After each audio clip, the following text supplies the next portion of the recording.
నమస్కారం. ప్రతిధ్వనికి స్వాగతం. ఎస్ఐఆర్ కొన్ని రోజులుగా దేశంలో రాజకీయంగా పెనుదుమారానికి కేంద్ర బిందువుగా నిలిచిన అంశం ఇది. బీహార్లో చేపట్టిన ఓటరు జాబితాల స్పెషల్ ఇంటెన్సివ్ రివిజన్లో భారీ సంఖ్యలో ఓట్ల తొలగింపు, రాజకీయ పార్టీల అభ్యంతరాలు, కోర్టుల విచారణ, సర్వోన్నత న్యాయస్థానం వ్యాఖ్యలు ఈ వివాదం ప్రాధాన్యత మరింత పెంచాయి.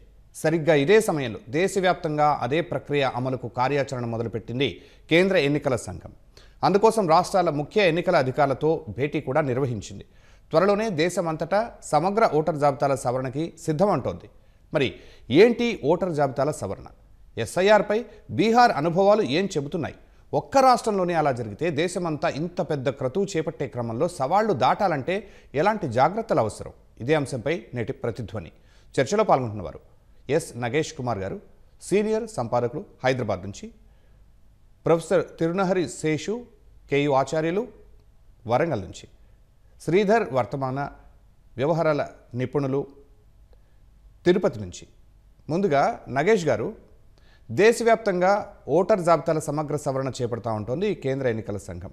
దానిపై రాష్ట్రాల సీఈఓలతో భేటీ కూడా నిర్వహించింది. ఈ పరిణామాల ప్రాధాన్యత ఏమిటి? ఇది స్పెషల్ ఇన్సెంటివ్ రివిజన్ ఏదైతే ఉందో అది ఏమిటంటే ఎప్పటికీ అప్పుడు చేయదు. అది ఏమిటంటే అవసరం ఉంటే, కంప్లైంట్స్ వస్తే అప్పుడు చేస్తుంది. ఇది అప్పుడే 2 దశాబ్దాలు దాటిపోయింది ఈ ఇంటెన్సివ్ రివిజన్ ఆఫ్ రూల్స్ జరిగి. నాకు తెలిసిన మటుకు 2003లో జరిగింది, లేకపోతే 2004లో జరిగింది. దీనికి ఏమిటంటే ఒక ఇది ఉంది, ఏమిటంటే ఇది ఒక కరెక్టివ్ ఎక్సర్సైజ్ అనమాట. ఏమైనా ఓటర్స్ లిస్ట్లో ఏమైనా తేడా వస్తే దాన్ని కరెక్షన్ చేయడానికి ఒక ఫెసిలిటీ అన్నమాట ఇది. రెండోది ఏమిటంటే ఇది ఒక స్పెషల్ ఇంటెన్సివ్ రివిజన్. దీంట్లో ఏమిటంటే ప్రతి వాళ్ళు ఫామ్ 6, ఈ ఫామ్ 6 ఏమిటంటే అందరూ రిజిస్టర్ చేసుకోవాలి. ఈ ఫామ్ 6 ప్రతి వాళ్ళు నింపాలి అనేది compulsory. Door to door verification చేస్తారు. దీంట్లో డోర్ టు డోర్ వెరిఫికేషన్ చేసాక ఏమిటంటే అప్పుడు ఓటర్ జాబితాని ఫైనలైజ్ చేస్తారనమాట. దాని తర్వాత చనిపోయిన వాళ్ళని తీసేస్తారు, మిస్సింగ్ వాళ్ళని తీసేస్తారు. ఇదంతా రొటీనే. దీంట్లో ప్రాధాన్యత మీరు అడుగుతున్నారు కదా, ఏమిటంటే purification of the rolls, periodically purification of the rolls. లేకపోతే దీంట్లో ఏమిటంటే మైగ్రేట్ అయిపోయిన వాళ్ళు, చనిపోయిన వాళ్ళ పేర్లు, లేకపోతే డూప్లికేట్ ఓటర్సు, వీళ్ళంతా ఎలక్ట్రల్ లిస్ట్లో ఉండకుండా ఉంటే ఈ ఓటర్స్ లిస్ట్ ప్యూరిఫై అవుతుంది. అందుకు అదే దృష్టితో ఇది ఎప్పటికప్పుడు తీసుకుంటారు. ఇప్పటికీ ఒక 11 సార్లు జరిగింది ఇది స్పెషల్ ఇంటెన్సివ్ రివిజన్ ఇండియాలోనే. అయితే అన్నిసార్లు జరిగినా కూడా చాలా రోజులు అయిపోయింది జరిగాయి. ఇప్పటికి దాని తర్వాత 4-5 లోక్సభ ఎన్నికలు, ఇంకా ఎన్నో అసెంబ్లీ ఎన్నికలు జరిగిపోయాయి. ఇప్పుడు సమయం వచ్చింది. ఇప్పటికీ ఏమిటంటే election commission of India chief electoral ఆఫీసర్స్తో ఇప్పుడు సూచన చేసింది. ఏమిటి, మనం ఈ స్పెషల్ ఇంటెన్సివ్ రివిజన్ తీసుకోవాలనేది. దానికి కారణం ఏమిటంటే బీహార్లో జరిగిన వివాదం వల్ల వాళ్ళు కన్ను తెరిచారు. బట్ ఏం పర్వాలేదు, ఇప్పటికైనా తెరిచారు. ఎందుకైతే లోక్సభ ఎలక్షన్స్కి ఇంకా చాలా టైం ఉంది, ఇంకా 3.5-4 ఏళ్ళు ఉంది ఇంకాను. ఆ లోపల ఓటర్ లిస్ట్ ప్యూరిఫికేషన్ జరిగితే అది ఒక మంచి పరిణామమే కదా. ఈ లోపల ఏమైనా అబ్జెక్షన్స్, దాని తర్వాత ఏమైనా ఉంటే దాన్ని సెటిల్ చేయొచ్చు. అది కాకుండా రేపు వెస్ట్ బెంగాల్, అస్సాం, బీహార్లో ఈ 3 రాష్ట్రాల్లోనే ఎన్నికలు ఉన్నాయి. సో స్పెషల్ ఇంటెన్సివ్ రివిజన్ అనేది జరపడం అనేది చాలా ప్రాధాన్యత ఉన్నది. ఓకే శేషు గారు, ఇదే ఎస్ఐఆర్ కేంద్రంగా ప్రస్తుతం బీహార్లో పెనుదుమారం నడుస్తోంది. వివాదం సుప్రీంకోర్టు వరకు వెళ్ళింది. ఆ పరిణామాల మధ్యనే దేశవ్యాప్తంగా ఆ ప్రక్రియ చేపట్టాలన్న నిర్ణయానికి కారణాలు ఏంటి? ప్రజాస్వామ్య దేశంలో ఓటు ఒక బలమైనటువంటి వజ్రాయుధంగా ఉంటుంది. ముఖ్యంగా భారతదేశంలో ఒక్క ఓటుతోటి అవకాశాలు కోల్పోయిన రాజకీయ నాయకులు ఉన్నారు. ఒక్క ఓటుతోటి అధికారం కోల్పోయినటువంటి రాజకీయ పార్టీలు ఉన్నాయి. 1999లో వాజ్పేయి ప్రభుత్వము ఒక్క ఓటుతోటి అధికారాన్ని కోల్పోయిందన్న విషయాన్ని మనందరికీ తెలుసు. కాబట్టి ఓటుకు అంత ప్రాధాన్యత ఉంటుంది. అయితే భారతదేశంలో గత కొంతకాలంగా ఓటు చుట్టూ వివాదాలు ముసురుతున్నాయి. ముఖ్యంగా దేశ ప్రతిపక్ష నాయకుడు రాహుల్ గాంధీ ఓటు చోరీ జరుగుతుందని, అక్రమంగా ఓట్లను తొలగిస్తున్నారనేటటువంటి ఆరోపణలు చేస్తున్నారు. అయితే బీహార్ శాసనసభకి నవంబర్లో ఎన్నికలు జరగబోతున్నాయి. దానికంటే ముందు election commission of India sir అనేటటువంటి ఒక కార్యక్రమాన్ని చేపట్టింది. స్పెషల్ ఇంటెన్సివ్ రివిజన్ అనేటటువంటి ఒక కార్యక్రమాన్ని చేపట్టింది. ఆ కార్యక్రమం కింద ఓటర్ల జాబితాని ప్రక్షాళన చేసేటటువంటి కార్యక్రమం. ఈ సర్ అక్కడ మొదలుపెట్టిన తర్వాత దరిదాపు 65 లక్షల ఓట్లని ఓటర్ల జాబితా నుంచి తొలగించారు అనేటటువంటి ఆరోపణలు వస్తున్నాయి. తొలగించారు అనేటటువంటి అభిప్రాయం కూడా కలుగుతుంది. ఇక్కడ ప్రతిపక్షాలు చేస్తున్నటువంటి ఆరోపణ ఏంటి అంటే, ప్రతిపక్షాలను ఓడించటం కోసమే ఈ స్పెషల్ ఇంటెన్సివ్ రివిజన్ అనేటటువంటి కార్యక్రమాన్ని తీసుకొచ్చారని ఆరోపణలు చేశాయి. సుప్రీంకోర్టుకు వెళ్ళాయి. అయితే సుప్రీంకోర్టు ఒక స్పష్టమైనటువంటి అభిప్రాయాన్ని ఏం చెప్పిందంటే, ఓటర్ల జాబితాని ప్రక్షాళన చేయకుండా ఎలా ఉంటాం? ప్రక్షాళన చేయాల్సిందే, కానీ అభ్యంతరాలను పరిగణలోకి తీసుకోవాలి. ఓటర్ల ఓటుని ధృవీకరించడానికి మీరు ఒక 11 ధృవీకరణ పత్రాలు పెట్టారు. దాంతోపాటు ఒక 12వ ధృవీకరణ పత్రం ఆధార్ కార్డును కూడా పెట్టండి అనే ఒక సూచన చేస్తూ సర్ పైన సుప్రీంకోర్టు ముందుకెళ్ళమని ఎలక్షన్ కమిషన్ ఆఫ్ ఇండియాకి ఆదేశాలు ఇచ్చింది. కాబట్టి అక్కడ స్పెషల్ ఇంటెన్సివ్ రివిజన్ కార్యక్రమం జరుగుతున్న నేపథ్యంలోనే ఇది దేశవ్యాప్తంగా ఈ స్పెషల్ ఇంటెన్సివ్ రివిజన్ కార్యక్రమాన్ని తీసుకురావాలని ఎలక్షన్ కమిషన్ ఆఫ్ ఇండియా భావిస్తూ సెప్టెంబర్ 10వ తారీఖు నాడు రాష్ట్రాల సీఈఓలతోటి ఒక సమావేశాన్ని వర్క్షాప్ని నిర్వహించింది. ఆ సమావేశంలో వచ్చినటువంటి ఒక అభిప్రాయం ఏంటి అంటే, అక్టోబర్ నుండి దేశవ్యాప్తంగా ఈ స్పెషల్ ఇంటెన్సివ్ రివిజన్ ద్వారా ఓటర్ల జాబితాని ప్రక్షాళన చేయాలనేటటువంటి నిర్ణయానికి ఇవాళ ఎలక్షన్ కమిషన్ ఆఫ్ ఇండియా రావటం జరిగింది.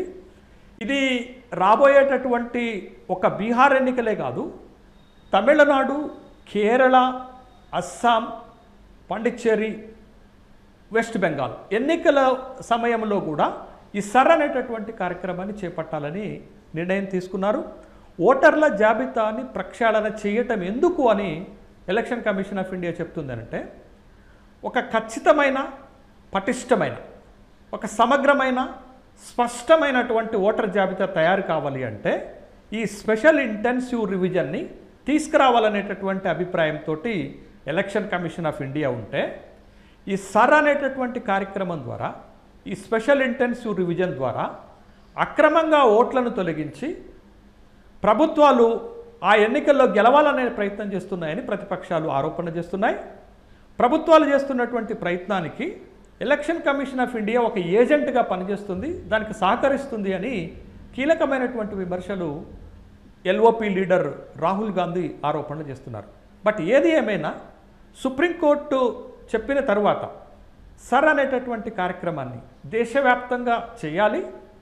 దేశవ్యాప్తంగా ఉన్నటువంటి గతంలో ఎదురైనటువంటి సమస్యల నుండి బయటపడాలి అంటే ఖచ్చితంగా స్పెషల్ ఇంటెన్సివ్ రివిజన్ ద్వారా ఒక సమగ్రమైన, ఒక స్పష్టమైనటువంటి ఓటర్ జాబితాని తయారు చేయాలనేటటువంటి క్రమంలో ఎలక్షన్ కమిషన్ ఆఫ్ ఇండియా ముందుకు పోతున్నట్టుగానే ఈ నిర్ణయం తీసుకున్నట్టుగా మనం భావించాలి. రైట్ అండి.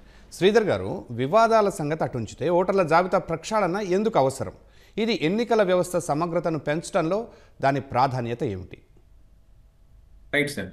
ఎన్నికల వ్యవస్థ అనేది మన భారతదేశంలో సుప్రీంకోర్టు, ఎన్నికల కమిషన్, ఈ వ్యవస్థల మీద ప్రజలకి ప్రగాఢమైన విశ్వాసం ఉంది. ఎందుకంటే ఈ వ్యవస్థలు చాలా దశాబ్దాలుగా మన భారతదేశంలో చాలా నిజాయితీగా, చాలా నిష్పక్షపాతంగా తన విధులు నిర్వర్తిస్తున్నాయన్నమాట.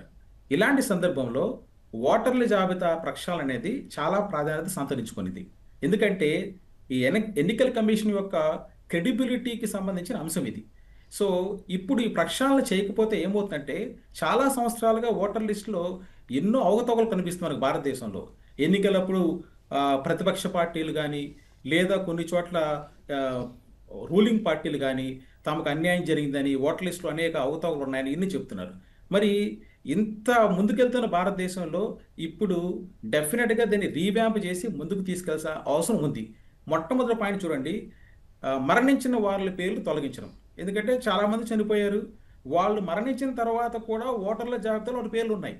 సో ఎందుకంటే ఇది పెద్ద వ్యవస్థ కదా, మంది 140 కోట్ల పైగా పాపులేషన్ ఉన్న భారతదేశంలో ఇన్ని కోట్ల మంది ఓటర్స్ ఉన్నప్పుడు ఇది భగీరథ ప్రయత్నం లాంటిది అన్నమాట. సో ఈ లిస్టు ఇంకా డెడ్ అయిన పీపుల్ యొక్క నేమ్స్ ఇంకా కూడా పూర్తిగా అప్డేట్ కాలేదు. దీని గురించి మన రాహుల్ గాంధీ కూడా ధ్వజెత్తడం మనం అందరూ చూసాం కూడా. తర్వాత డూప్లికేట్ ఓటర్స్, అదొక ప్రధానమైన సమస్య. ఒకే వ్యక్తి చాలా ప్రాంతాల్లో ఒక 2-3 ప్రాంతాల్లో కూడా ఓటేసే అవకాశం ఉందన్నమాట. దీని గురించి భారతదేశంలో చాలా చోట్ల చర్చలు జరుగుతున్నాయి.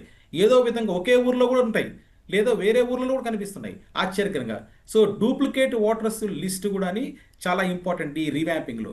మూడోది తప్పులు. సో ఓటర్ లిస్టులో అంటే ఏజ్లో కానీ, చిరునామా కానీ, లేకపోతే జెండర్లో కానీ వీటిలో కూడా పొరపాట్లు ఉంటాయి. ఇవి కానీ సరి చేయకపోతే నిజమైన ఓటరు ఓటు వేయలేని పరిస్థితి వస్తుంది. ఎందుకంటే ఇప్పుడు చాలామంది కొంచెం సమస్య ఏంటంటే నిజాయితీగా ఉన్న ఓటర్స్కి, యువతకు కూడా ఒక విధమైన నిరాశ ఉందన్నమాట.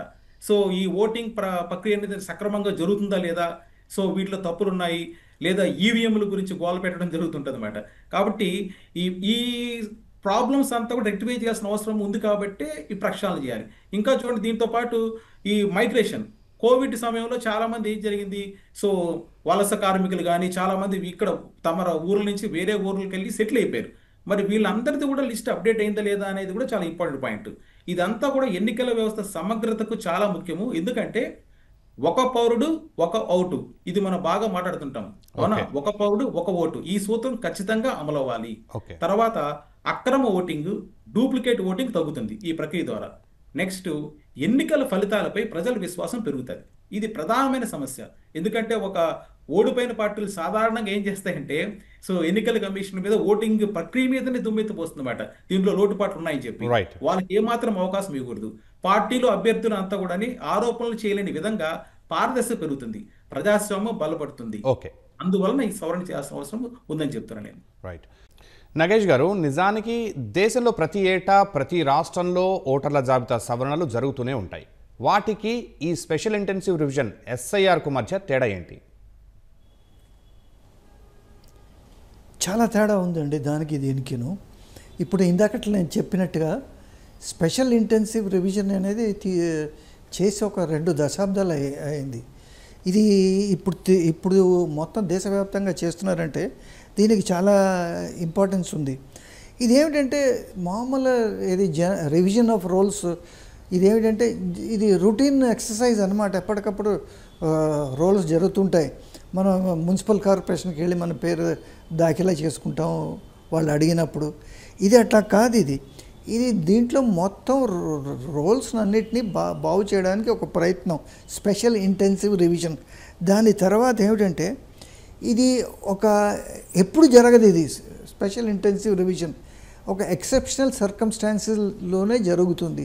ఏమిటో ఎక్సెప్షనల్ సర్కమ్స్టాన్సెస్, కంప్లైంట్స్, దాని తర్వాత ఇర్రెగ్యులారిటీసు అలాంటివి ఉంటే జరుగుతుంది. ఇది మామూలు జనరల్ రివిజన్ ఆఫ్ రోల్స్ ఏంటంటే ఎలక్షన్స్ ముందు జరిగిపోతుంది అన్నమాట. దాని తర్వాత స్పెషల్ ఇంటెన్సివ్ రివిజన్కి డోర్ టు డోర్ వెరిఫికేషన్ చేయవలసిందే, దాంట్లో వేరే మార్గం లేదు. దీనికి అట్లా లేదు. దీంట్లో ఏమిటంటే డోర్ టు డోర్ వెరిఫికేషన్ జరగదు. దాని తర్వాత ఫార్మ్ 6 రిజిస్ట్రేషన్ కంపల్సరీగా చేసుకోవాలి. దీంట్లోనే స్పెషల్ ఇంటెన్సివ్ రివిజన్లోనే. ఇక్కడ దీంట్లో ఏమిటంటే ఒకవేళ అవసరం ఉంటేనే ఇది చేసుకోవాలి, లేకపోతే అక్కర్లేదు. దాని తర్వాత ఇది అన్నిటికంటే ముఖ్యమైన తేడా ఇది ఏదంటే స్పెషల్ ఇంటెన్సివ్ రివిజన్లో కొన్ని ఆర్టికల్స్, కాన్స్టిట్యూషన్లో కొన్ని ఆర్టికల్స్ ఉన్నాయండి. ఇది ఆర్టికల్ 14 అది రైట్ టు, ఆర్టికల్ 19, ఆర్టికల్ 21, దాని తర్వాత ఆర్టికల్ 325, ఆర్టికల్ 326 ఇది right to vote, right to freedom, ఇవన్నీ ఉన్నాయి. ఇవి వయలేట్ అవుతే దాని తర్వాత అప్పుడు అది టేకప్ చేసుకుంటారనమాట.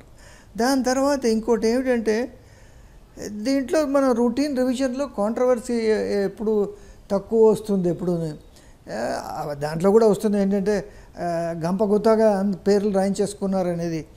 అయితే దీంట్లో ఏంటంటే ఈ స్పెషల్ ఇంటెన్సివ్ రివిజన్లో ఏంటంటే ఒక మ్యాస్ డిలీషన్ చేస్తే ఇప్పుడు అసోసియేషన్ ఫర్ డెమోక్రటిక్ రైట్స్ ఏదైతే ఉందో అది బీహార్ గురించి ఏం చెప్పిందంటే జనాభా అక్కడ ఉన్నది 8.18 crores. దాంట్లో ఏమిటంటే 7.25 అడల్ట్ పాపులేషన్ ఇది 8.18 crore. దానికి ఏమిటంటే 7.24 crores స్పెషల్ ఇంటెన్సివ్ రివిజన్లో ఉన్నారు. సో 94 లక్షల మంది దీంట్లోనే ఎగిరిపోయారు. దాని తర్వాత స్పెషల్ ఇంటెన్సివ్ రివిజన్లో ఇంకో 65 లక్షల వెళ్ళిపోయారు. సో దీనికి ఏమిటంటే this is ultra virus of the constitution. దీన్ని స్పెషల్ ఇంటెన్సివ్ రివిజన్ ఇంకోసారి చేయాలని వాళ్ళు అడుగుతున్నారు. అయితే నేను ఒక చాలా ఫండమెంటల్ పాయింట్ రేజ్ చేయగలదలుచుకున్నానండి. మొన్న చీఫ్ ఎలక్షన్ కమిషనర్స్ ఇంతకుముందు ఉన్నవాళ్ళతో ఒక ఇంటర్వ్యూ జరిగింది ఒక టెలివిజన్ ఛానల్స్లో. మీరు ఏం ఫీల్ అవుతున్నారు అసలు దీని గురించి? అసలు బీహార్లో అవకతవకలు జరిగాయా, లేకపోతే ఇండియాలో ఫ్రీ అండ్ ఫెయిర్ ఎలక్షన్ జరుగుతున్నాయా లేదా? అయితే దాంట్లో ముగ్గురు అన్నారు ఫెయిర్ ఎలక్షన్ జరుగుతున్నాయా, ఫ్రీగా జరుగుతున్నాయా లేదా మేము చెప్పలేమన్నది. ఆ తేడా ఏమిటో నాకు అర్థం కాలేదు. అయితేనండి వాళ్ళు ఏమన్నారంటే మన దేశంలో అసలు ఫ్రీ అండ్ ఫెయిర్ ఎలక్షన్స్ జరిగేది లేనిది ఇది టీఎన్ శేషన్ ఉన్న తర్వాత తీసుకొచ్చారు అనేది. సో అప్పటి నుంచి మా ఎలక్షన్ కమిషన్కి పవర్స్ వచ్చాయి.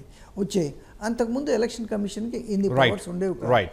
రెండోది నేను ఏం చెప్తున్నానంటే ఒక్క నిమిషం అండి.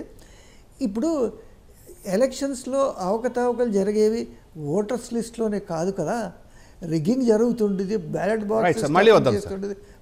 Boxes okay right sir. Seshu గారు,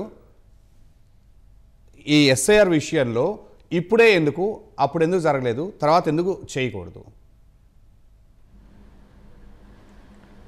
ఇప్పుడు స్పెషల్ ఇంటెన్సివ్ రివిజన్ చేస్తున్నటువంటి క్రమంలో మనకి 65 లక్షల ఓట్లను బీహార్ ఓటర్ల జాబితా నుంచి తొలగించారు అనేటటువంటి ఆరోపణలు వస్తున్నటువంటి నేపథ్యంలో, ప్రతిపక్షాలు విమర్శలు చేస్తున్నటువంటి నేపథ్యంలో ఎలక్షన్ కమిషన్ ఆఫ్ ఇండియా ఒక పారదర్శకంగా ఈ స్పెషల్ ఇంటెన్సివ్ రివిజన్ని చేయాల్సినటువంటి అవసరం ఉంటుంది.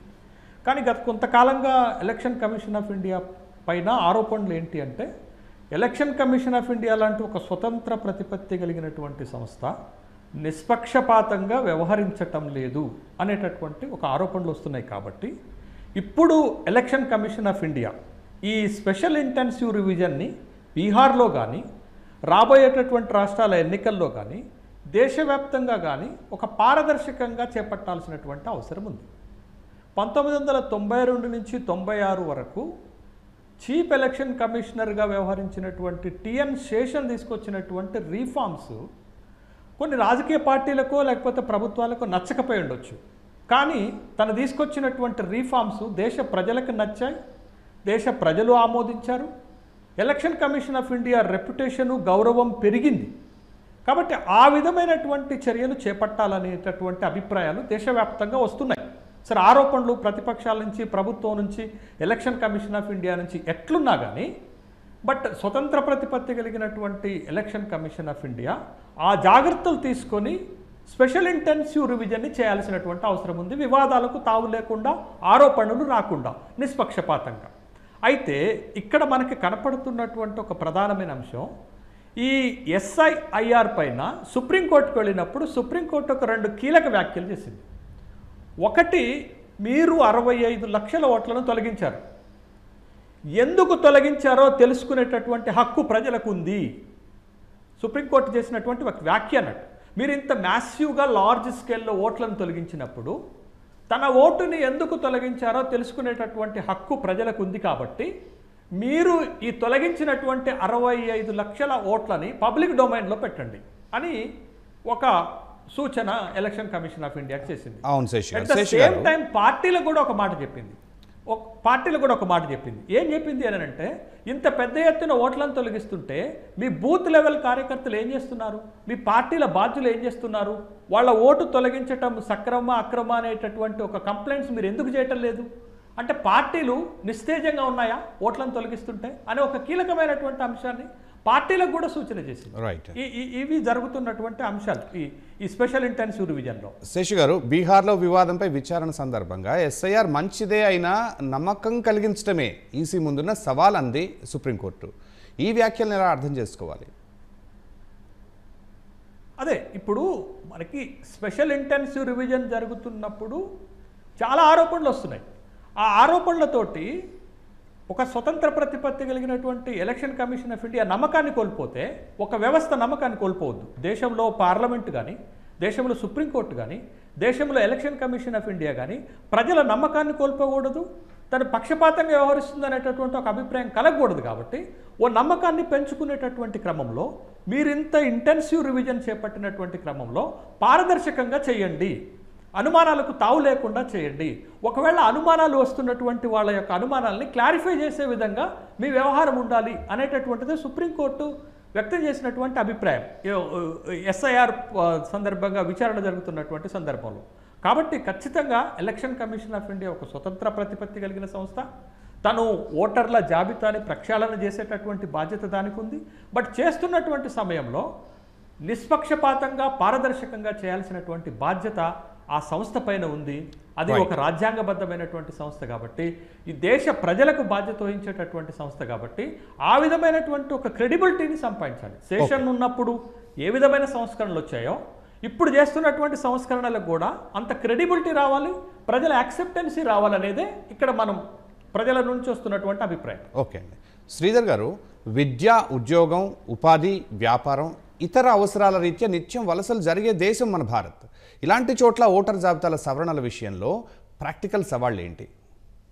ఎస్ సార్, మొదటగా మనకేంటంటే నిరంతర వలసలు జరుగుతుంటాయి. సో మన భారతదేశంలో చూసామంటే, అంటే ఇప్పుడు ఫర్ ఎగ్జాంపుల్ మేము తిరుపతిలో ఉన్నాము. తిరుపతిలో ఉన్న ఎంతోమంది యువత ఉద్యోగాల కోసము మా పక్కనున్న బెంగళూరు, తర్వాత చెన్నై, నెక్స్ట్ వీలైతే హైదరాబాద్, ఇక్కడ ఎక్కువ సెటిల్ అయ్యింటారు అన్నమాట.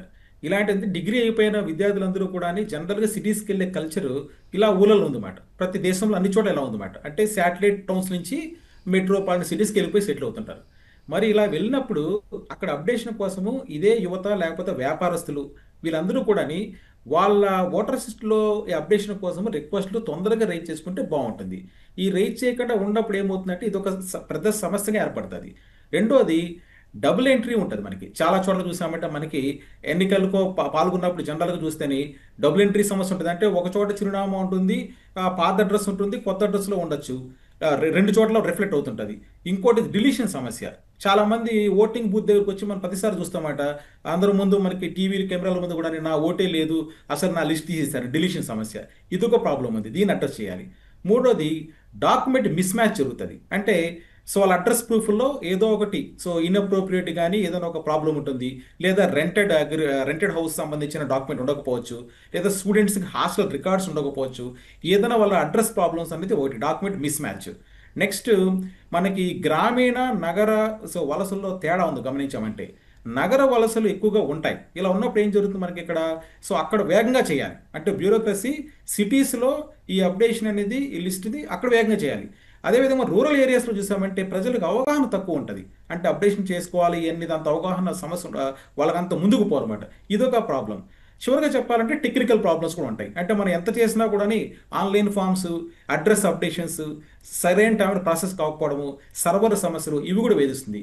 వీటన్నిటికన్నా వీటితో పాటు ముఖ్యంగానే దీంట్లో పాల్గొనే machinery, so government machinery, bureaucrats, తర్వాత పబ్లిక్ సెల్ఫ్ మోటివేటెడ్గా ఉంటే బాగుంటుంది. వీళ్ళల్లో లెథార్జీ ఉందన్నమాట. ఇదొక ప్రాబ్లం. అంటే పబ్లిక్ కూడా ముందుకు వచ్చి మా ఓటర్ లిస్టులో ఏమేమి కరెక్షన్స్ ఉన్నాయో ముందే చేసుకోవడం, ఎన్నికల వరకు ఆకుండా ముందే చేసుకుంటే బాగుంటుంది. అలాగే యంత్రాంగం కూడా సెల్ఫ్ మోటివేటెడ్గా తీసుకుంటే, ఒక బాధ్యతగా తీసుకొని ఈ దేశంలో జరిగే ఒక బృహత్తమైన ప్రక్రియ, దీనిలో మేమందరూ కూడా భాగస్వాములు అనే ఒక అవేర్నెస్, మోటివేషన్గా వచ్చిందంటే చాలా వరకు ఈ ప్రక్రియ చాలా సులభవంతంగా విజయవంతం అవుతుంది. ఈ ప్రక్రియ ఇప్పుడు చాలా అద్భుతంగా పనిచేస్తుంది అనుకున్నా కూడా ఎంతో కాలంగా ఒక ఓటరు నా రికార్డ్స్ కరెక్ట్గా ఉన్నాయి, నేను ఎప్పుడు కరెక్ట్ టయానికి నాకు రికార్డ్ ప్రకారం నాకు ఓటు హక్కు లభిస్తోంది అనుకున్న వాళ్ళు కూడా మళ్ళీ ఇప్పుడు చెక్ చేసుకోవాల్సిన పరిస్థితి ఏర్పడుతుందా? చెక్ చేసుకోవడం మంచిదే సార్. ఎందుకంటే ఎన్నో ఇప్పుడు మార్పులు జరుగుతున్న డేటాలో ఒకసారి చెక్ చేసుకుంటే బెటర్ అంటాను. ఎందుకంటే లాస్ట్ మూమెంట్ వరకు వెయిట్ చేసి అక్కడ ఏదో ఒక టెక్నికల్ వీళ్ళు సక్రమంగా ఉండొచ్చు, లేదా ఒక కమ్యూనికేషన్ మిస్ మ్యాచ్ అవ్వచ్చు, కమ్యూనికేషన్ గ్యాప్ ఉండొచ్చు, టెక్నికల్గా ఏదైనా ప్రాబ్లం ఉండొచ్చు. కాబట్టి ఒకసారి చెక్ చేసుకోవడం బెటర్ అని అనుకుంటున్నాను. నగేష్ గారు, బీహార్లో పెద్ద ఎత్తున పేర్లు తొలగించడమే వివాదానికి కారణమైంది. అలాంటివి దేశవ్యాప్తంగా పునరావృతం కాకుండా ఉండడానికి ఎన్నికల సంఘం ఎలాంటి జాగ్రత్తలు తీసుకోవాలి? ఎన్నికల సంఘం ఏమిటంటే ఇప్పటిదాకా చేసింది కాకుండా కొన్ని సూచనలు సుప్రీంకోర్టు చేసింది, కొంత మటుకు నాన్ గవర్నమెంటల్ ఆర్గనైజేషన్స్ చేసే దాంట్లో ముఖ్యంగా ఏమిటంటే మొత్తం ఈ ప్రాసెస్లో ఏంటంటే ట్రాన్స్పరెన్సీ ఉండాలి. బీహార్లో కంప్లైంట్ ఏమిటంటే ట్రాన్స్పరెన్సీ లేదనే అదొక కంప్లైంట్. రెండోది ఏమిటంటే బీహార్లో ఆధార్ కార్డు తీసుకోలేదు. ఇప్పుడు సుప్రీంకోర్టు ఏమిటంటే ఇది యాజ్ ఐడెంటిటీ కార్డు తీసుకోలేదు. ఆధారు ఈపీ కార్డ్స్ తప్పకుండా తీసుకురావాలి, లేక తీసుకోవాలి పరిధిలోని. అప్పుడే వాళ్ళు ఓటర్స్ కింద ఓటర్స్ జాబితాలో ఇంక్లూడ్ అవుతారు. మూడోది ఏంటంటే సమయం ఇంకా ఇవ్వాలి ఓటర్ జాబితాలో చేర్చుకోవడానికి. దాని తర్వాత ఏమిటంటే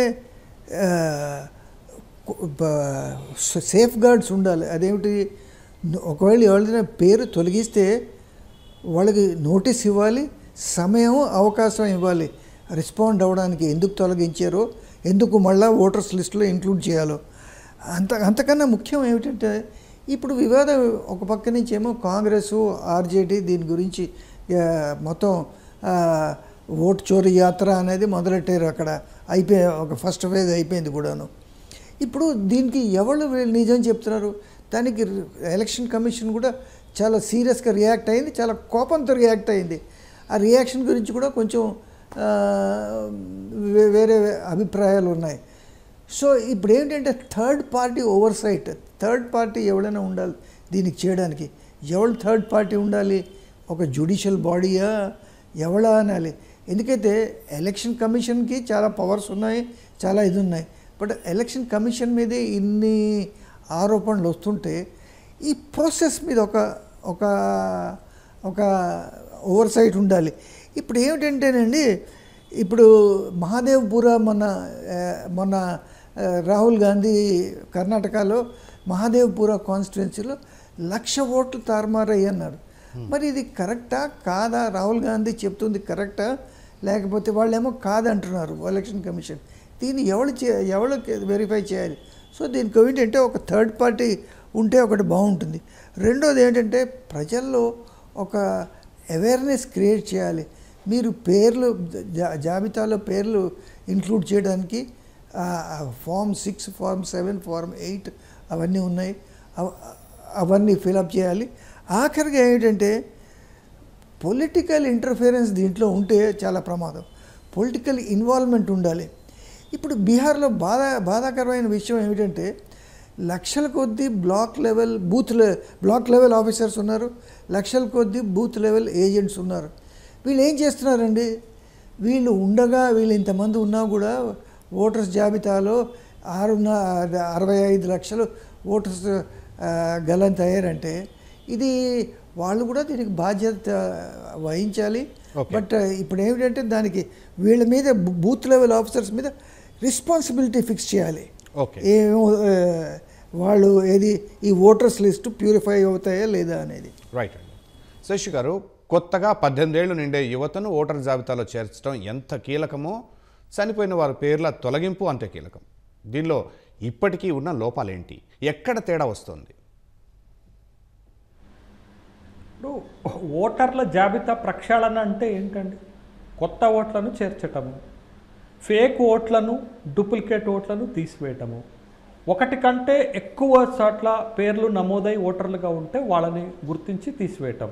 ఇవే కదా ప్యూరిఫికేషన్ ఆఫ్ ఓటర్ లిస్ట్ అనేటటువంటి దానికి అర్థం. అయితే భారతదేశంలో మీకు 21 సంవత్సరాలు నిండినటువంటి వాళ్ళకి ఓటు హక్కు కల్పించేటటువంటి వ్యవస్థ ఉండే. కానీ 1988లో 61వ రాజ్యాంగ సవరణ ద్వారా రాజీవ్ గాంధీ గారు 18 సంవత్సరాలు నిండినటువంటి వాళ్ళకి ఓటు హక్కు ఇచ్చేటటువంటి కార్యక్రమాన్ని చేపట్టారు. అప్పటి నుంచి 18 సంవత్సరాలు నిండిన వాళ్ళకి ఓటు హక్కు వస్తుంది. మీకు ఇటీవల బ్రిటన్లో 16 సంవత్సరాలకు ఓటు హక్కు ఇచ్చేటటువంటి నిర్ణయం తీసుకున్నది బ్రిటన్ ప్రభుత్వం కూడా.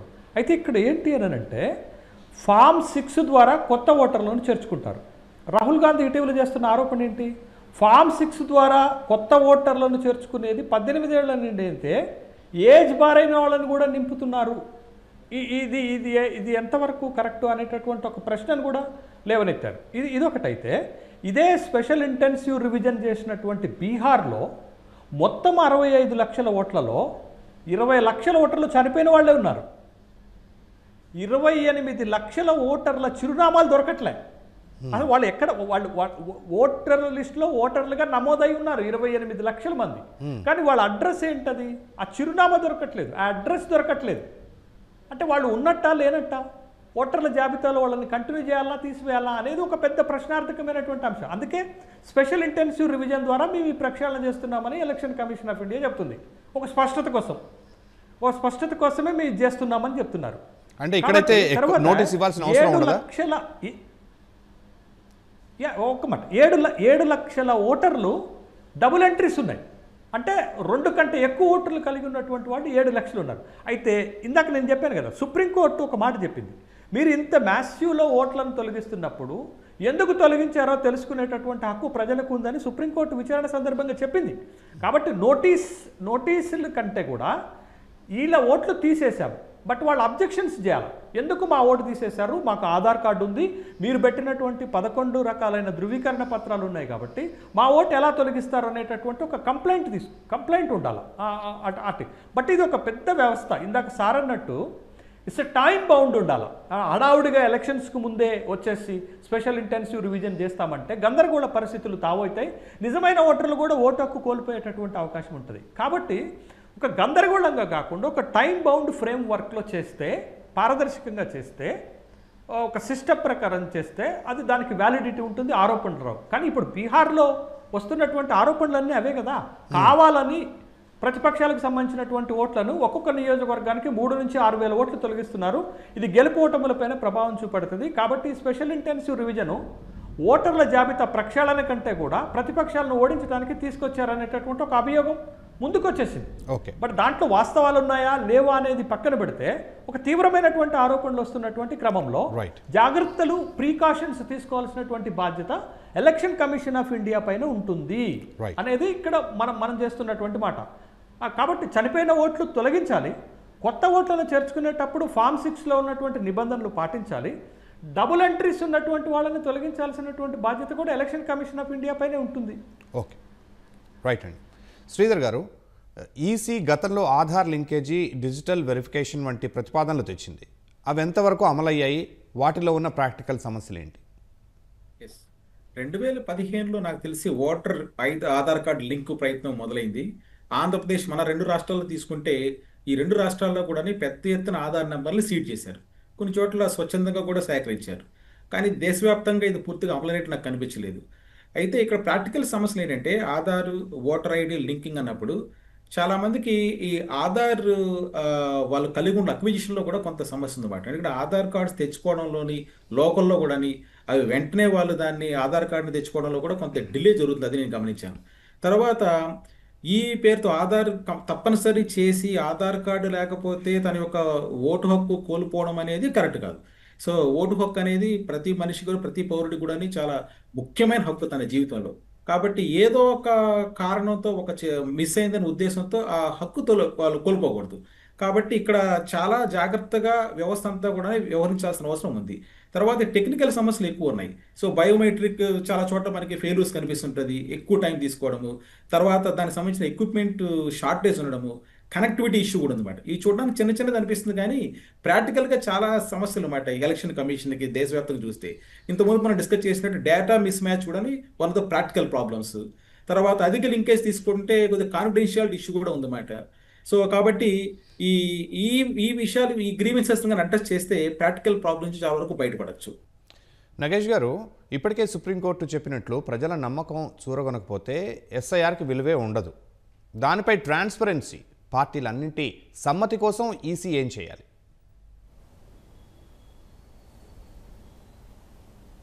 ఇంకోసారి రిపీట్ చేయండి, మధ్యలో డిస్టర్బెన్స్ వచ్చింది. పార్టీలన్నిటి సమ్మతి కోసం ఈసీ ఏం చేయాల్సి ఉంటుంది? ట్రాన్స్పరెన్సీ కోసం ఈసీ ఎలాంటి స్టెప్స్ తీసుకోవాల్సి ఉంటుంది? ఈసీ ఇప్పుడు కాంగ్రెస్ ఏదైతే ఓట్ యాత్ర గురించి ఏదైతే ఉందో దాంతో అవసరం లేకుండా చాలా కోపంతో రియాక్ట్ అయింది. సో దాంతో ఒక ఎంత చెప్పినా కూడా చీఫ్ ఎలక్షన్ కమిషనర్ జ్ఞానేష్ కుమారు ఏది మాకు ఏ పొలిటికల్ పార్టీ ప్రత్యర్థులు కాదు, ఎవరు మాకు మిత్రులు కాదు అనేది ఆయన అన్నాడు. కానీ ఇప్పుడు దాకా పొలిటికల్ పార్టీస్తో కన్సల్టేషన్స్ ఎక్కడైనా జరిగాయా అంటే జరిగినట్టు కనబట్టలేదు. ఈ ఎస్ఐఆర్ లాంచ్ చేసే ముందు పొలిటికల్ పార్టీస్తో సలహాలు తీసుకుని ఒక ముందుకు పోతే బాగుంటుంది. ఎందుకైతే దీంట్లో చాలా పెద్ద ఎక్సర్సైజ్, ఇది సామాన్యమైన ఎక్సర్సైజ్ కాదు. దీంట్లో లక్షల మంది ఇది government officials, block level officers, district election officers, అన్ని రాష్ట్రాలది 29 చీఫ్ ఎలక్టరల్ ఆఫీసర్సు, ఇంతమంది అందరూ ఇన్వాల్వ్ ఉంటారు. అసలు వాళ్ళ రోల్ ఏమిటి, అసలు దీంట్లో ఏమీ లోపాలు లేకుండా మనం ఏం చేయాలి, బీహార్లో జరిగిన ఏదైతే తప్పులు ఉన్నాయో వేరే రాష్ట్రాల్లో లేకపోతే దేశంలోనే ఇలాంటివి తప్పులు జరగకుండా ఏం చేయాలనేది వాళ్ళ దగ్గర సలహాలు తీసుకుని ముందుకు పోవాలి. లేకపోతే మళ్ళీ ఈ స్పెషల్ ఇన్సెంటివ్ ఇది మొత్తం అంతా ఎస్ఐఆర్ ఇది వేస్ట్ అయిపోతుంది. ఇది మళ్ళీ ఒక బీహార్ లాగే ఒక ప్రాబ్లం వచ్చి దీని మీద విమర్శలు వస్తాయి. పొలిటికల్ పార్టీస్ని కన్సల్ట్ చేయకుండా దీంట్లో ముందుకు వెళ్ళకూడదు అనేది నేను చెప్పేది. రైట్ అండి. శేషు గారు, పార్టీలు రాజకీయాల సంగతి అటుంచితే ఎస్ఐఆర్ వంటి ప్రక్రియల సమయంలో సాధారణ పౌరుల ముందున్న బాధ్యత ఏంటి? ఎవరి ఓటు హక్కును వారు ఎలా కాపాడుకోవచ్చు? పౌరుల బాధ్యత ఎంతవరకు ఉంటుందండి? పౌరులు, ఈ దేశ ప్రజలు ఓటు నమోదు చేసుకోవటం అనేది వాళ్ళ బాధ్యత. దాని తర్వాత ఆ ఓటుని కాపాడాల్సినటువంటి బాధ్యత ఎవరిది? ఎలక్షన్ కమిషన్ ఆఫ్ ఇండియాదే కదా. అయితే ఇక్కడ మనకి ప్రధానంగా వస్తున్న ఆరోపణలు ఏంటంటే ఈ దేశ పౌరులు కాని వాళ్ళు కూడా ఓటర్ జాబితాలోకి పేర్లుగా నమోదవుతున్నాయి అనేది ఒక తీవ్రమైనటువంటి ఆరోపణ ఉంది. అది రోహింగ్యాల విషయంలో కానీ ఇతర దేశాల నుంచి భారతదేశంలోకి అక్రమంగా వలస వచ్చినటువంటి వాళ్ళు కూడా ఈ దేశ పౌరులుగానే ఈ దేశ ఓటర్ల జాబితాలో పేరు నమోదు చేసుకుంటున్నారనేటటువంటి ఒక ఆరోపణలు ఉన్నటువంటి నేపథ్యంలో సుప్రీంకోర్టు ఇటీవల ఒక తీర్పు చెప్పింది. ఇది శ్రీలంకకు చెందినటువంటి ఒక జాలరు నన్ను భారతదేశంలోనే ఉంచే విధంగా తీర్పు ఇవ్వండి అని సుప్రీంకోర్టుకు వెళ్తే సుప్రీంకోర్టు ఏమన్నదంటే భారతదేశం ఏమీ ధర్మశాల కాదు, ఇప్పటికే 146 కోట్ల జనాభాతోటి పెద్ద సమస్యగా ఉంది, మీరు మీ దేశం వెళ్ళిపోవాల్సిందే, అక్రమ వలసదారులు ఈ దేశంలో ఉండటానికి వీల్లేదు అని చాలా క్లియర్గా చెప్పింది. కానీ అక్రమ వలసదారులు దేశంలో ఉండటమే కాదు ఈ దేశం యొక్క ఓటర్ జాబితాలో కూడా చోటు సంపాదిస్తున్నారనంటే అది ఎవరు తప్పిదంగా చూడాలి? మనం అధికారులు బిఎల్ఓల తప్పిదంగానే చూడాలి. జిల్లా యంత్రాంగాలు బిఎల్ఓలు ఏం చేస్తున్నట్టు వాళ్లే కదా ఎక్కడెక్కడ ఓటర్లు ఎక్కడ ఉన్నారు, ఓటర్లు ఫేక్ ఓటర్లు ఎవరు, తర్వాత నిజమైనటువంటి ఓటర్లు ఎవరు, ఓటర్లను చేర్పించుకునేటటువంటి బాధ్యత తీసుకునేది వాళ్లే కదా.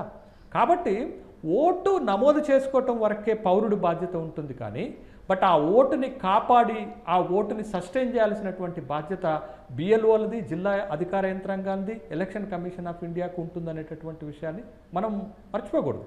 అయితే ఇక్కడ చాలా కీలకమైనటువంటి అంశంగా ఏం చూడాలంటే చాలా సందర్భాలు ఈ దేశంలో 18 పర్యాయాలు లోక్సభ ఎన్నికలు జరిగితే ఇటీవల జరుగుతున్నటువంటి అన్ని ఎన్నికల్లో ఈ విధమైనటువంటి ఆరోపణలు వస్తున్నాయి.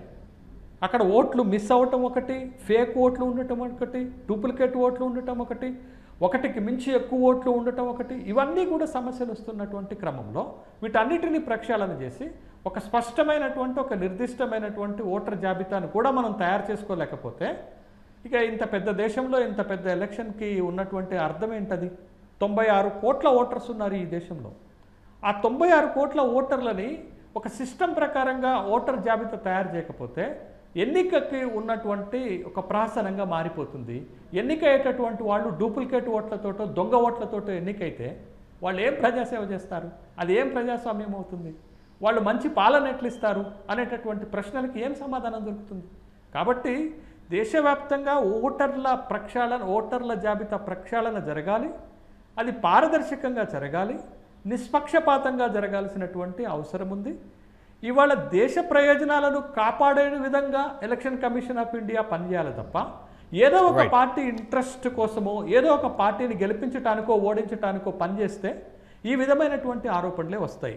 ఇప్పటి వరకు దేశ ఓటర్ల జాబితాలో ఎలాంటి తప్పులు లేవు అని ఎలక్షన్ కమిషన్ ఆఫ్ ఇండియా చెప్పినా, ప్రభుత్వాలు చెప్పినా ఆ మాట ఒక సత్యదూరమైనటువంటి మాటగానే కనపడుతుంది తప్ప వాస్తవాన్ని అది ప్రతిబింబించదు. కాబట్టి సార్ రావాల్సిందే, బట్ అది నిష్పక్షపాతంగా రావాలి, చాలా స్పష్టంగా రావాలి, పారదర్శకంగా రావాలి, పకడ్బందీగా రావాలనేదే దేశ ప్రజలు ఆకాంక్షిస్తుంది, కోరుకుంటున్నది కూడా. రైట్ అండి. శ్రీధర్ గారు, దేశవ్యాప్త ఎస్ఐఆర్ విజయవంతమైతే ఇది భవిష్యత్ ఎన్నికలపై ఎలాంటి దీర్ఘకాలిక ప్రభావం చూపుతుంది? ఓటర్ల నమోదు, ఓటింగ్ శాతం, ఎన్నికల సమగ్రతలో మార్పులు ఆశించవచ్చా? డెఫినెట్గా సార్, ఎందుకంటే ఇది విజయవంతం అయితే భవిష్యత్ ఎన్నికల మీద చాలా మంచి సానుకూల ప్రభావం ఉంటుంది. దీంట్లో వచ్చే అడ్వాంటేజెస్ ఏంటంటే, ఈ ఎస్ఐఆర్ సక్సెస్ అయినప్పుడు మనకి మొట్టమొదటిగా ఓటర్ల నమోదు పెరుగుతుంది. సో ఎందుకంటే ఈ కొత్తగా మైగ్రేషన్ అయిన వాళ్ళు కానీ, సో అందరు కొత్త ప్లస్ ఫస్ట్ టైం ఓటర్స్ కానీ వీళ్ళందరూ కూడా లిస్ట్ పెరుగుతుంది కదా. దీని ద్వారా మనకి సో ఓటర్ల నమోదు శాతం పెరుగుతుంది. రెండోది ఏంటంటే తద్వారా ఓటింగ్ శాతం మెరుగుతుంది. ఓటర్ల నమోదు ఎప్పుడైతే పెరుగుతుందో ఓటింగ్ శాతం మెరుగుతుంది. చాలా చోట్ల మనకి 65% ఓట్ టర్నౌట్ వచ్చినప్పుడు దాన్నే మనం గొప్పగా చెప్పుకుంటున్నాము. ఇంకా కూడా టర్నౌట్ పెంచడానికి అవకాశం ఎంత ఉంటుంది? ఎందుకు? జెన్యూన్ ఓటర్స్ ఈ జాబితాలో ఉంటారు, మిస్సింగ్ నేమ్స్ సమస్య తగ్గుతుంది. ఫర్ ఎగ్జాంపుల్ మనం 2024 లోక్సభ ఎలక్షన్స్లో కూడా చాలా రాష్ట్రాల్లో విస్తృతంగా వచ్చిన ఫిర్యాదులంతా కూడా ఈ ఉంటాయి కదా. సో ఇవన్నీ కూడా తగ్గే అవకాశం ఉంటుంది. ప్రజల భాగస్వామ్యం సహజంగానే పెరుగుతుంది. ఈ election post election complaints percentage కూడా బాగా డౌన్ అవుతుంది దీని ద్వారా. తర్వాత ముఖ్యమైనది ఏంటి? ఎన్నికల సమగ్రత. ఇది భారతదేశంలో దీని మీద ఎప్పుడు ఒక ప్రశ్న వస్తుంటుంది అన్నమాట. సో ఎన్నికల సమగ్రతకి ఇది చాలా దోహదపడుతుంది. ఒక పౌరుడు ఒక ఓటు, ఈ సూత్రము ఖచ్చితంగా అమలవుతుంది. తర్వాత దీర్ఘకాలంగా మనం చూసామంటే ఇవన్నీ కూడా బాగున్నప్పుడు ప్రజాస్వామ్యం మీద మంచి నమ్మకం పెరుగుతుంది. ఎందుకంటే ప్రపంచంలోనే గొప్ప ప్రజాస్వామిక దేశం భారతదేశం. దీంట్లో నేను మొదటగా చెప్పినట్టు సుప్రీంకోర్టు, ఎన్నికల కమిషన్ ఇవన్నీ కూడా చాలా గొప్ప సంస్థలు అన్నమాట. ఇవన్నీ స్ట్రాంగ్గా ఉన్నాయి కాబట్టే మన ప్రజాస్వామ్యం కూడా చాలా బాగుంది. తర్వాత ఎన్నికల ఫలితాలపైన విపరీతమైన సందేహాలు ఉన్నాయి చాలా మందికి. ఆ సందేహాలకి ఇది ఒక ఆన్సర్ అవుతుంది యాక్చువల్. కానీ ఎలక్షన్స్ అయిపోయిన తర్వాత పెద్ద డిస్కషన్ అయితే జరుగుతుంది సోషల్ మీడియాలో అంతా కూడా. ఈ ఎన్నికలు కరెక్ట్ కాదు, ఎన్నికల్లో ఎన్నో అక్రమాలు జరిగారు, ఎవరంటే వాళ్ళు విమర్శిస్తున్నారు. ఈ ఇంతంత గొప్ప సంస్థలకి ఈ ఆరోపణలకి రాకుండా, ఇలాంటి డౌట్స్ రాకుండా దూరంగా ఉండాల్సిన అవసరం ఎంత ఉంది? 2025లో చూడండి, బీహార్లో జరిగిన మనకి ఈ ఇయర్ జరుగుతున్న ఈ పైలట్ ఎక్సర్సైజ్ చర్చలు కూడా చూసి విపరీతంగా డిస్కషన్ జరుగుతుందన్నమాట. కాబట్టి ఎలక్షన్ సో ఇంటిగ్రిటీకి, మన భారతదేశ డెమోక్రసీ, తర్వాత ఇదే కాకుండా మరొక చివరి పాయింట్ కూడా ఎలక్షన్ కమిషన్ యొక్క మొరల్, నైతిక స్థైర్యం పెరుగుతుంది ముఖ్యంగా చెప్పాలంటే. ఎందుకంటే ఇలాంటి ఆరోపణలు చేయడం ద్వారా ఆ election commission all over India ఉన్న స్టాఫ్ మీద వాళ్ళ మొరల్ దెబ్బతింటుంది కదా. వాళ్ళ మొరల్ మనం బూస్ట్ చేసే అవకాశం ఉంటుంది ఈ ఎక్సర్సైజ్ ద్వారా. ఒక లైన్లో చెప్పండి సార్, ఇప్పుడు ఎస్ఐఆర్ ఎంత అద్భుతంగా వీళ్ళు తీసుకున్నా, ఎంత పారదర్శకంగా జరిగినా కూడా ఓటరు ఎలాంటి జాగ్రత్తలు, ఎంత రెస్పాన్సిబుల్గా తన కంట్రిబ్యూషన్ ఇవ్వాల్సి ఉంటుంది ఈ ప్రక్రియ మొత్తంలో, క్లుప్తంగా చెప్పండి. సో ప్రతి ఓటరు కూడా మన భారతదేశంలో ఎన్నికలు సక్రమంగా జరిగి ఎన్నికల మీద ఎవరో కూడా ఆరోపణలు చేయకుండా సక్రమంగా ఉండాలంటే ఎన్నికల కమిషన్ ఎంత తాపత్రయపడుతుందో భారతదేశంలో కొత్త మార్పులు తీసుకురావాలని ప్రతి పౌరుడు, ఓటరు కూడా అదేవిధంగా సహకరించాలి. సహకరిస్తే మంచి ఎన్నికలు మనం చూస్తాము, తద్వారా మంచి ప్రభుత్వాలు మనకు ఉంటుంది, ఎలాంటి అక్రమణలకు కూడా దారి ఉండదు, మంచి ప్రజాస్వామ్యానికి ఫౌండేషన్ అని కూడా మనం ముందుకు వచ్చే అవకాశం ఎంతో ఉంటుంది. రైట్ అండి, ధన్యవాదాలు నగేష్ గారు, శేషు గారు, అలాగే శ్రీధర్ గారు, ధన్యవాదాలండి ప్రతిధ్వని చర్చలో పాల్గొన్నందుకు. ఇది నేటి ప్రతిధ్వని. నమస్కారం.